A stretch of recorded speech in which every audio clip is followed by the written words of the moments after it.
Legend, and not just here at the University of Washington, but in football, college football, and all around football. I think Coach James set a standard of excellence that's felt here every single day. We have him speak to our team every year since I've been here. And being a young head coach, I've leaned on a lot of examples that he set. He became a head coach at the age of 39. And I was able to lean on him from some of the experiences that he had as a young head coach that he was able to share with me that I've tried to put into action. And I can honestly tell you, I have a picture of Coach James and I in my office prior to the Holiday Bowl. And it's something I look at quite honestly every single day before I leave my office, and he and I shaking hands. It wasn't a planned photo. It was one that was caught spontaneously, and something that I cherish today and I'll cherish forever. I think in speaking of him, he had a tremendous amount of respect in the coaching fraternity. We've seen that from the remarks being made by not only post-head coaches, but present-day head coaches, and the respect that they've had for him and the impact that he's had on the game of football, and especially in the college ranks. I think for me, he had an impact obviously on the players that played for him, the coaches that coached with him, but I think on the entire University of Washington and our community, the impact that he left and the legacy he's left here is something that's unparalleled. I think the one thing from a personal note that stands out to me, and it got mentioned to me again today by Gertrude Peoples, who was here from the beginning with Coach James, is how he treated people and the way he treated people regardless of your title, regardless of what your name was. He treated you with respect, and quite honestly, that's something from the day I've met Coach James and talking to people, something I've tried to emulate that he's definitely passed along to me. I will say I've had a chance to visit with Carol a couple of times now over the last 24 hours, and obviously our thoughts and prayers are with Carol and the James family. I think it is fitting that this weekend is homecoming, and we have an amazing opportunity to celebrate Coach James in a very tasteful manner. So we'll do our best to get that done. Obviously Saturday at the ball game, and then Sunday at the service. So he'll be missed. He's left a tremendous impact on a lot of lives here, and hopefully we can carry it on with what he left with us. So on that note, we'll make a little bit of a transition to our current football team and the ball game on Saturday. It didn't get any better looking at the film. The way it looked in person was kind of what it looked like when you looked at the film. And challenging time for us in that we fought like crazy the previous 2 weeks against two really good opponents, and for one reason or another, it just didn't come to light Saturday. And I thought we started the ball game well. I thought the second quarter of the game really took its toll on our ball club, our inability to get first downs on offense, given the defense poor field position. They fought, I think, as much as they could to keep Arizona State out of the end zone. It was a 15-7 ball game with 3:48 left in the first half, and we couldn't get a first down. And finally, they wore us out. We missed some tackles, and then bang, the game is 29-7. So obviously, as I touched on Saturday, and I'll say it again, my job here at the University of Washington is to prepare our players to be successful and to prepare our coaches to be successful, whether it's through conditioning, whether it's through scheme, whether it's through fundamentals and technique, whether it's through motivation, emotionally, mental toughness, whatever that is. And I didn't get it done Saturday. And so the buck stops here, and we will be better Saturday. We will play harder, faster, more physical Saturday, and we're going to play a really good football game Saturday night. Steve, where's Keith at right now? Did he practice today, and you expect him to play Saturday? We didn't practice today, Softy. I felt like for us, we needed to regroup. We had some lengthy meetings. We did a little bit of conditioning, and we lifted. So we'll assess him tomorrow. He's sore.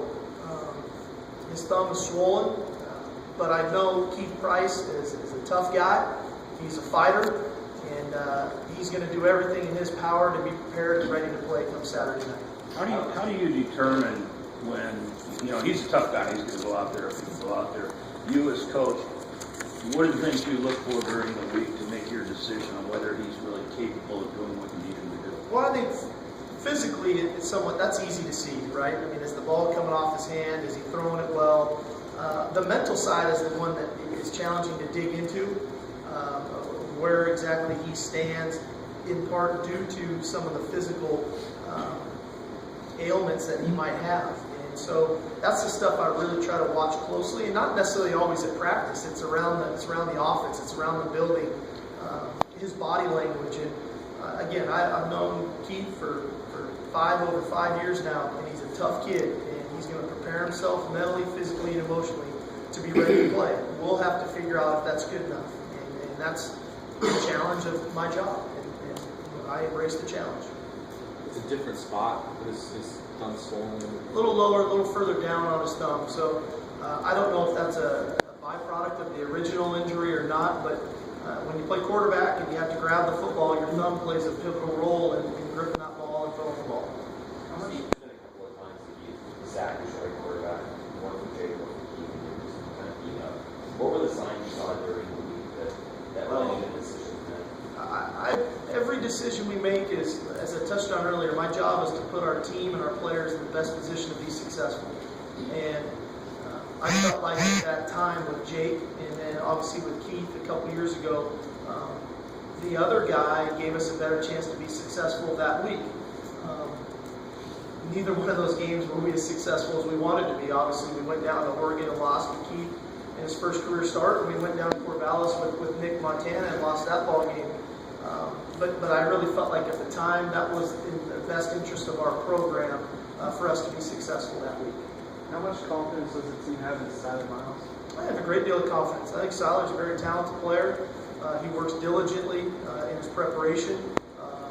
I think Jeff Lindquist as well has really improved along the way. So we're fortunate. We've recruited that position really well, and we've got some talented guys that can step in play.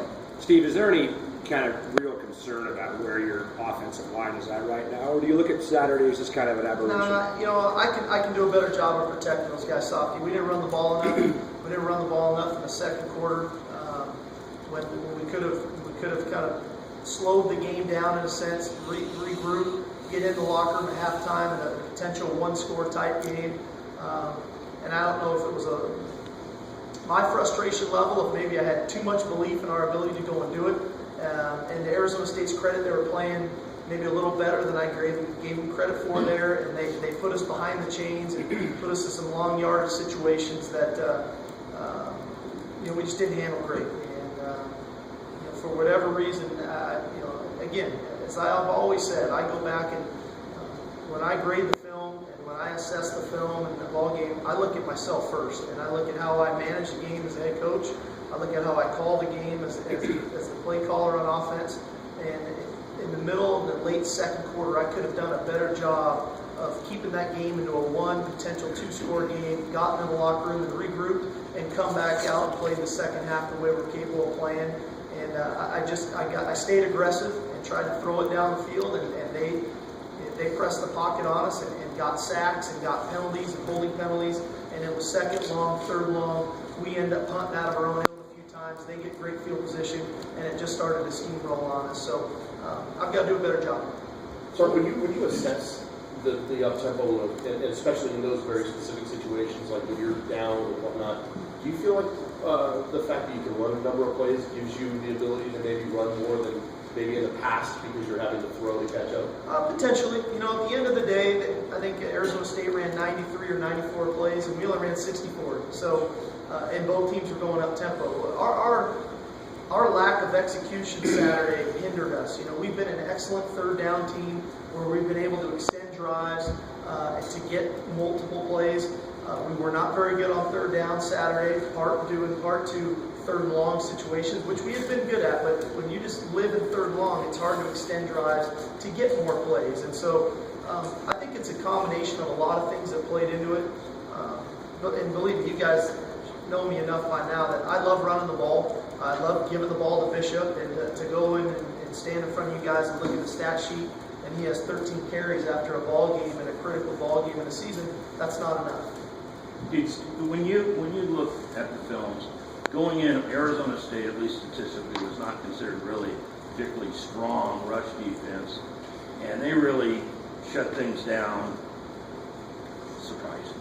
Was there anything technically that was going on? No, I mean they coach too. They've got good coaches too, and then they did a nice job scheme wise. I think one thing that we've been good at this year is sticking to the plan and making the unique little adjustments within the run game that have enabled us to create some real good running lanes, especially in the second half. I think our offensive staff does a great job at halftime of assessing what opponents are doing to us and making those subtle adjustments so that the running game can get going in the second half. We saw that a week ago with Oregon with Bishop. I just didn't think that we gave that a chance, and ultimately that falls on me.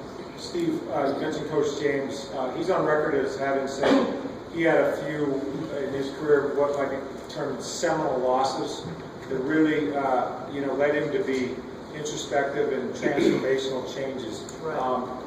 Is this the type of game that, when you think about your adjustments, that they're a standard variety, or might this inspire some type of larger scale changes? Well, Hugh, I think that there are some things that can get fixed and fixed quickly coming out of this game. And they've been addressed as a staff, and they've been addressed with our football team. So that's first, that there are those things. There are some bigger things that can come out of this. And somewhere in here, this piece of the season, this portion of the season, granted we played good teams, this portion of the season has caused us issues here for 5 consecutive years. And so when we hit the off season, I keep a running log of notes and things so that when January comes around, as a staff, there are things that we need to address and things that came up throughout the season. And this is definitely going to be one of them. And this isn't going to go away. We're going to play Stanford and Oregon every year. If we have to play them back-to-back every year, so be it. It's that next game after those hard-fought emotional battles, how we deal with it. Obviously, we haven't dealt with them well enough yet up until this point. So back to the drawing board. But those talks have to take place in January and have to get worked through in January. We can't wait till the week of the ball game. How about conditioning? Was that how big a factor, if any, was it to you, and will you make any changes in that? I thought the second quarter it played a factor. Our inability, like I said, offensively, to get first downs. Our defense was on the field, I believe, for 11 and a half minutes in the second quarter. In that heat, going up tempo, I felt like it took its toll on our defense for sure. What are some cause you to change it? I don't think so. I'm proud of the condition that our team's in. I think we've been a great second half team all year. But sooner or later, human nature, you can only go for so long. When we were subbing guys, we're trying to rotate guys. We just couldn't keep our defense off the field well enough to give them a chance